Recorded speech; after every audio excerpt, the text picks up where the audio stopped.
राधे राधे प्रिय भक्तों, 1 जून 2026 सोमवार का यह पावन दिन अत्यंत विशेष माना जा रहा है।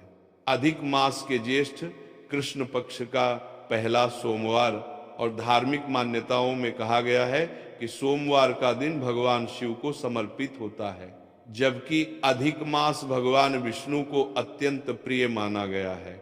ऐसे में जब अधिक मास और सोमवार का यह शुभ संयोग बनता है तो इसे भगवान विष्णु और भगवान शिव दोनों की कृपा प्राप्त करने का विशेष अवसर माना जाता है। भक्तों, आज मैं आपको एक अत्यंत सरल लेकिन बहुत श्रद्धा पूर्वक किया जाने वाला 1 चुटकी हल्दी और दीपक का उपाय बताने जा रहा हूं, जिसका उल्लेख कई संतों और साधकों द्वारा शुभता और सकारात्मकता के प्रतीक के रूप में किया गया है।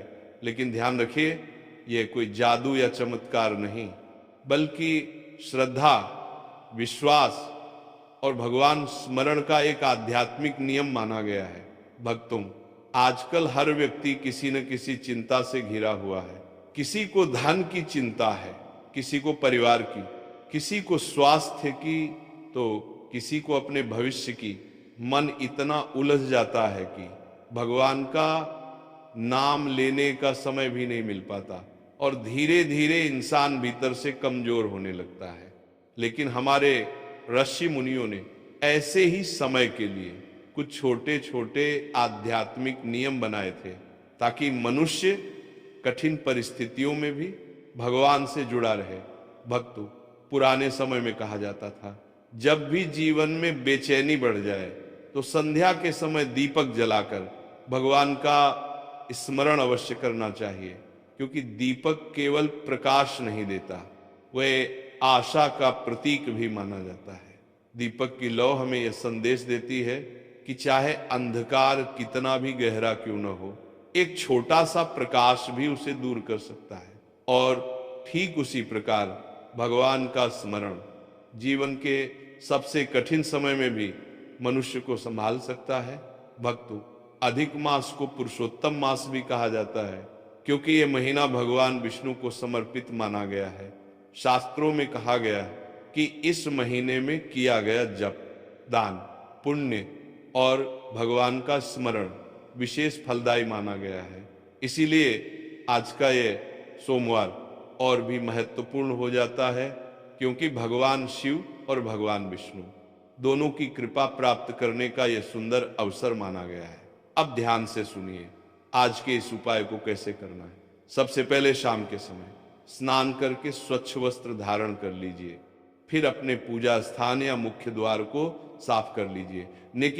लेकिन नम्रिक सा अगर संभव हो तो थोड़ा गंगा जल छिड़क दीजिए। अब एक मिट्टी का दीपक लीजिए और उसमें शुद्ध घी डालिए। फिर दीपक के पास एक छोटी कटोरी में 1 चुटकी हल्दी रख लीजिए। भक्तों, धार्मिक परंपराओं में हल्दी को शुभता, सौभाग्य और मंगल कार्यों का प्रतीक माना गया है। इसीलिए हर शुभ कार्य में हल्दी का विशेष स्थान बताया गया है। विवाह हो, गृह प्रवेश हो या कोई धार्मिक अनुष्ठान, हल्दी को शुभ संकेत माना जाता है। अब दीपक जलाइए और भगवान विष्णु तथा भगवान शिव का स्मरण कीजिए। धीरे धीरे बोलिए, नमो भगवते वासुदेवाय। फिर बोलिए, नमः शिवाय। भक्तों, जब ये मंत्र वातावरण में गूंजते हैं तो मन धीरे धीरे शांत होने लगता है। अब उस 1 चुटकी हल्दी को अपने दाहिने हाथ में लीजिए और भगवान के सामने प्रार्थना कीजिए, हे प्रभु, मेरे जीवन से नकारात्मकता दूर कीजिए, मेरे मन को शांति दीजिए, मेरे परिवार को सुखी रखिए और मुझे सदैव आपके चरणों में भक्ति प्रदान कीजिए। भक्तों, यही वो एक क्षण होता है जब इंसान अपनी सारी चिंताओं को भगवान के चरणों में समर्पित करता है और यहीं से मन का बोझ हल्का होने लगता है। आज बहुत लोग केवल धन की कामना करते हैं, लेकिन संत कहा करते थे, जहां मन की शांति नहीं है वहां संसार का कोई भी सुख पूर्ण नहीं हो सकता। इसीलिए सबसे पहले भगवान से शांति मांगिए, भक्ति मांगिए, सद्बुद्धि मांगिए, क्योंकि जब भगवान ये तीनों दे देते हैं तो जीवन की राह अपने आप सरल होने लगती है। भक्तों, अधिक मास का सबसे बड़ा संदेश यही माना गया है कि मनुष्य कुछ समय संसार से हटकर भगवान की ओर भी देखे, अपने भीतर झांके, अपने कर्मों को देखे और अपने जीवन को बेहतर बनाने का प्रयास करे। आज की यह रात आपको वही अवसर देने आई है। लेकिन भक्तों, अब यहाँ एक अत्यंत महत्वपूर्ण बात आती है जिसे बहुत कम लोग जानते हैं। पुराने संत कहा करते थे कि सोमवार की संध्या में जब दीपक जल रहा हो और भगवान का स्मरण चल रहा हो, तब एक विशेष प्रार्थना करने से मन को अद्भुत शांति प्राप्त होती है। वह प्रार्थना क्या है? हल्दी को बाद में किस स्थान पर रखना चाहिए और क्यों कहा जाता था कि इस समय बोले गए शब्द सीधे भगवान तक पहुंचते हैं? भक्तों, जहां हमने बात छोड़ी थी वहीं से आगे बढ़ते हैं। अधिक मास के इस पवित्र सोमवार में एक चुटकी हल्दी और दीपक का यह है नियम केवल एक साधारण धार्मिक क्रिया नहीं माना गया, बल्कि इसे मन को भगवान से जोड़ने का माध्यम बताया गया है। पुराने संत कहा करते थे, जब श्रद्धा के साथ दीपक जलता है तो केवल घर ही नहीं, मन के भीतर भी प्रकाश फैलने लगता है। भक्तों, आज का समय ऐसा हो गया है कि इंसान बाहर से जितना व्यस्त दिखाई देता है, भीतर से उतना ही अकेला होता जा रहा है। हर किसी के चेहरे पर मुस्कान है, लेकिन मन में कोई ना कोई चिंता भी छिपी हुई है। किसी को अपने बच्चों की चिंता है, किसी को नौकरी की, किसी को व्यापार की, तो किसी को स्वास्थ्य की। और कई बार इंसान इतना परेशान हो जाता है कि उसे लगता है जैसे कोई रास्ता ही नहीं बचा।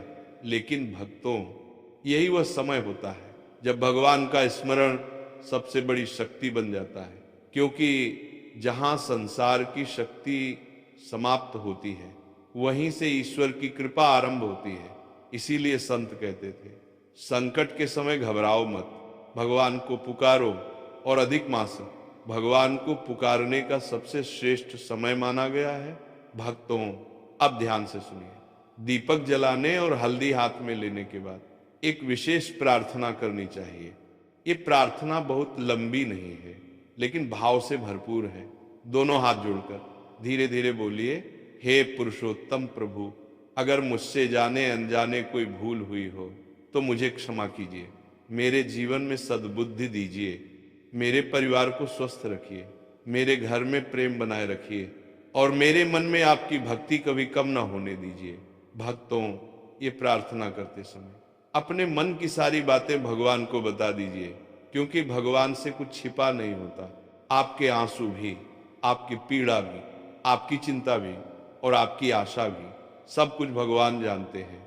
लेकिन जब भक्त स्वयं अपने मन की बात कहता है तो उसका हृदय हल्का होने लगता है और यही आध्यात्मिक शांति की शुरुआत होती है। भक्तों, अब हल्दी का महत्व समझिए।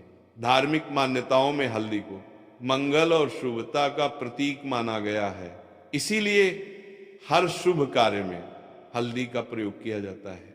लेकिन संत कहा करते थे कि हल्दी की वास्तविक शक्ति उसके रंग में नहीं, बल्कि उसके साथ जुड़ी श्रद्धा में होती है। अगर श्रद्धा नहीं तो कोई भी वस्तु विशेष नहीं, और अगर श्रद्धा है तो साधारण वस्तु भी पूजा का माध्यम बन जाती है।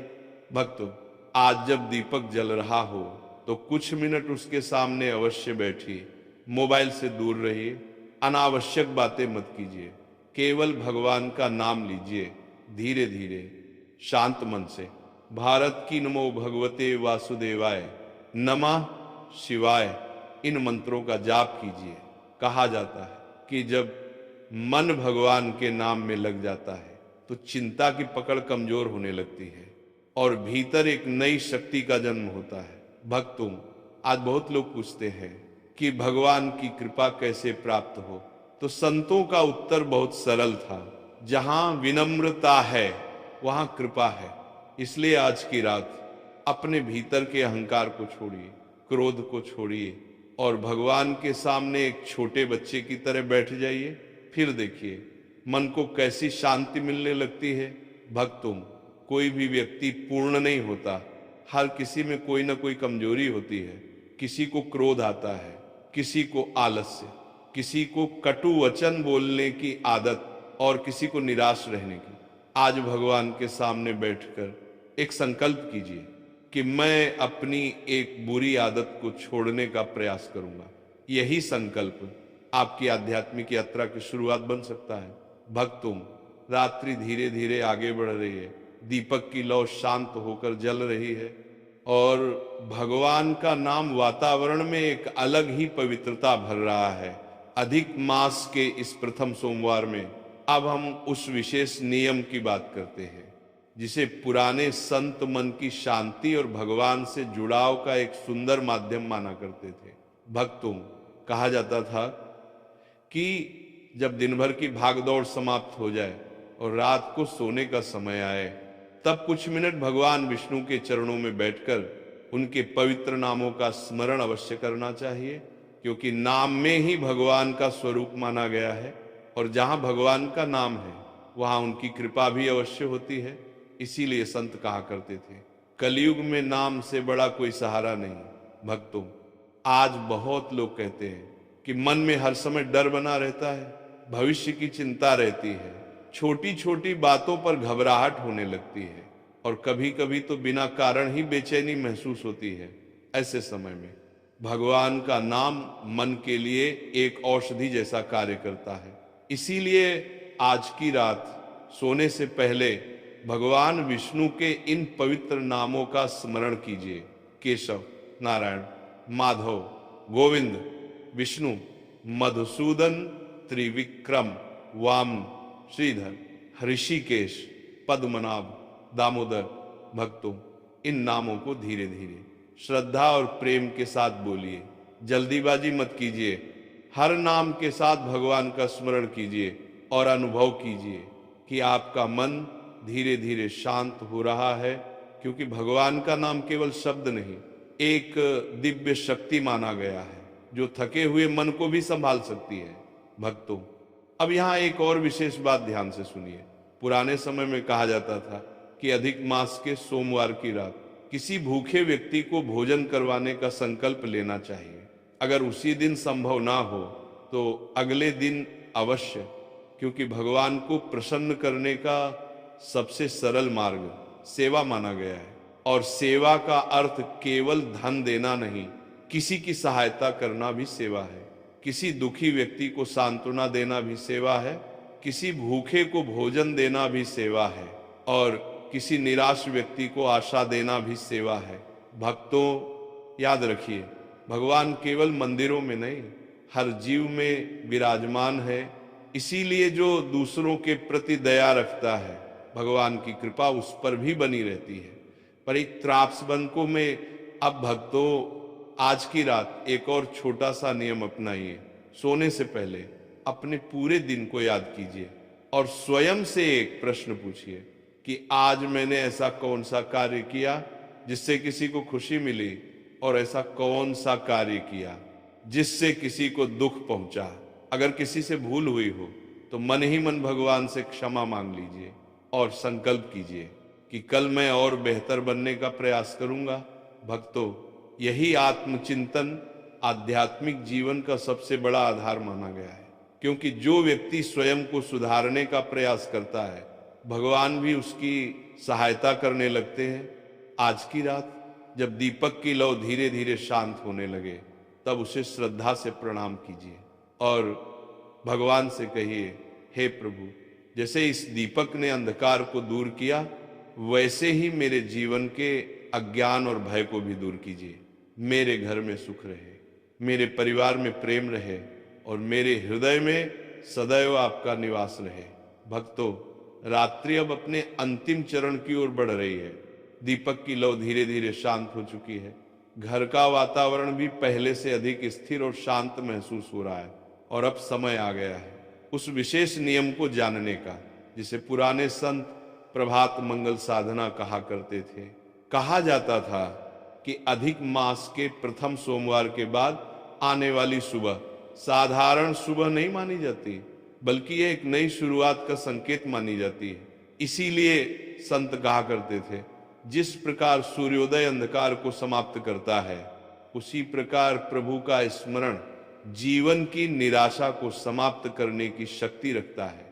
माली त्रिवारी पारण इसीलिए भक्तों, अगर संभव हो तो अगले दिन सूर्योदय से पहले उठिए, हाथ मुंह धोकर सबसे पहले भगवान विष्णु और भगवान शिव का स्मरण कीजिए, फिर तुलसी माता के पास जाइए और श्रद्धा से प्रणाम कीजिए। भक्तों, तुलसी केवल एक पौधा नहीं मानी गई, बल्कि सनातन परंपरा में उसे भक्ति, पवित्रता और भगवान के प्रति समर्पण का प्रतीक माना गया है। इसीलिए अधिक मास में तुलसी पूजन का विशेष महत्व बताया गया है। अब एक छोटा सा तांबे या पीतल का पात्र लीजिए, उसमें स्वच्छ जल भरिए और उसमें थोड़े से पीले अक्षर डाल दीजिए। फिर वह जल तुलसी माता को अर्पित कीजिए और धीरे धीरे बोलिए, नमो भगवते वासुदेवाय। भक्तों, जब ये मंत्र श्रद्धा से बोला जाता है तो मन अपने आप भगवान की ओर आकर्षित होने लगता है। अब दोनों हाथ जोड़कर एक छोटी सी प्रार्थना कीजिए, हे प्रभु, मुझे सही मार्ग दिखाइए, मेरे मन से भय दूर कीजिए, मुझे अच्छे कर्म करने की प्रेरणा दीजिए और मेरे परिवार पर अपनी कृपा बनाए रखिए। भक्तों, ध्यान रखिए, ईश्वर से केवल धन मांगना ही भक्ति नहीं, ईश्वर से सद्बुद्धि मांगना, सही निर्णय लेने की शक्ति मांगना और अच्छे कर्मों की प्रेरणा मांगना, ये भी सच्ची भक्ति का ही स्वरूप माना गया है। पुराने संत कहा करते थे, जिसे सद्बुद्धि मिल गई उसे जीवन का सबसे बड़ा धन मिल गया। अब भक्तों, अधिक मास के इस प्रथम सोमवार के बाद एक और विशेष नियम बताया गया है। कहा जाता था कि इस दिन किसी भी व्यक्ति की निंदा नहीं करनी चाहिए, किसी का अपमान नहीं करना चाहिए और जितना संभव हो अपनी वाणी को मधुर रखना चाहिए, क्योंकि वाणी में बहुत शक्ति होती है। कटु वचन वर्षों पुराने संबंधों को तोड़ सकते हैं और मधुर वचन अजनबियों को भी अपना बना सकते हैं। इसीलिए संत कहा करते थे, अगर भगवान को प्रसन्न करना चाहते हो तो पहले अपनी वाणी को पवित्र बनाओ। भक्तों, आज एक संकल्प लीजिए कि चाहे परिस्थिति कैसी भी हो, आप अनावश्यक क्रोध से बचने का प्रयास करेंगे, क्योंकि क्रोध मन की शक्ति को कम करता है और भक्ति मन की शक्ति को बढ़ाती है। याद रखिए, जो व्यक्ति स्वयं पर विजय पा लेता है वह संसार की बड़ी से बड़ी कठिनाई का सामना कर सकता है। भक्तों, अधिक मास का वास्तविक संदेश भी यही है, अपने भीतर झांकना, अपने दोषों को पहचानना और स्वयं को भगवान के और निकट लाना। इसीलिए इस पूरे मास में जितना संभव हो भगवान का नाम लेते रहिए। छोटा सा मंत्र भी बहुत है, अगर प्रेम से बोला जाए, नमो भगवते वासुदेवाय या नमः शिवाय। भक्तों, इन मंत्रों की मधुर ध्वनि धीरे धीरे मन के विकारों को शांत करने का माध्यम बन सकती है और जब मन शांत होता है तो जीवन की राह भी स्पष्ट दिखाई देने लगती है। लेकिन भक्तों, अब आगे जो बात मैं बताने जा रहा हूं वह अधिक मास की सबसे महत्वपूर्ण शिक्षाओं में से एक मानी गई है। पुराने संत कहते थे कि इस मास में किया गया एक छोटा सा दान, एक सच्ची प्रार्थना और एक आंसू भरी पुकार भी भगवान तक अवश्य पहुंचती है। आखिर ऐसा क्यों कहा गया? अधिक मास को पुरुषोत्तम मास क्यों कहा जाता है और इस पूरे महीने में कौन सा एक नियम ऐसा है